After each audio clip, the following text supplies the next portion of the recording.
It all started 3 years ago when Jeremy Leggett from Solar Century and Will Whitehorn from Virgin Galactic established this task force. And it's a coalition of companies made up of my own company, Arup, Foster & Partners, Scottish and Southern Energy, Solar Century, Stagecoach and Virgin. And its purpose is very simple. It's to provide an industry voice, a united industry voice on the important issues of peak oil.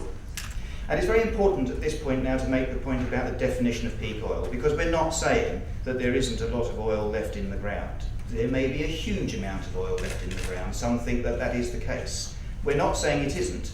What we are saying is that there's a limit to the rate at which we can extract it.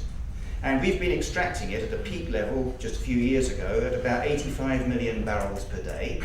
And our contention is that it's going to be very difficult to get much above that. In fact, we don't think we're going to get much beyond 92 million barrels per day, and it's pretty unlikely we're going to get much above 100 million barrels a day.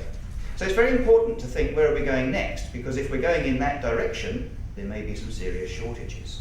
I always think that the agriculture sector is the best place to go. We're making the case of just how oil addicted we've become in the society we live in. Because there, as you go through the whole value chain, from the soil and the materials that we put into the soil, right through the tractor to the plate, at every step of the value chain, you have a huge need for oil. So we are going to be challenged if even a fraction of what John has described unfolds upon our economy. This continues to be one of the big challenges facing us for the long term. I personally believe that we have a false sense of security that has developed out of the recession to some extent. I know that we're focused on kind of paying the bills this week rather than thinking further ahead. Why is a utility here?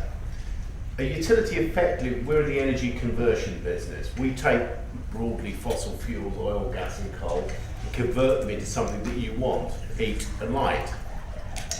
And the availability, the security supply and the price of our product depends upon the availability, security supply and price of our raw materials.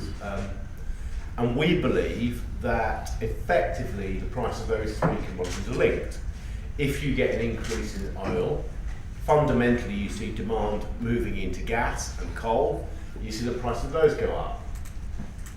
Similarly, from our point of view, we think the demand for coal will go down as we move into a decarbonised economy, and that will move more demand into gas. So fundamentally, we see peak oil being followed within a few years by gas being a distressed price as well.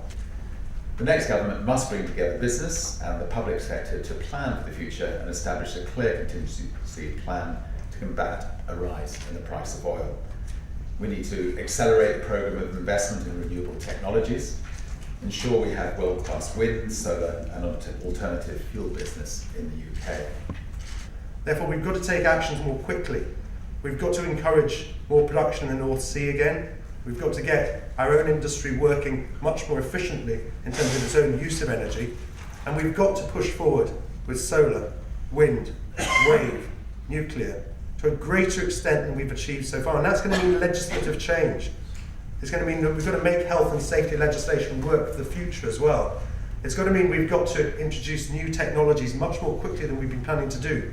We've got to get carbon composites into cars in a way that they're not at the moment. We've got to get carbon composites into buses and trains and aeroplanes more quickly than we've been planning.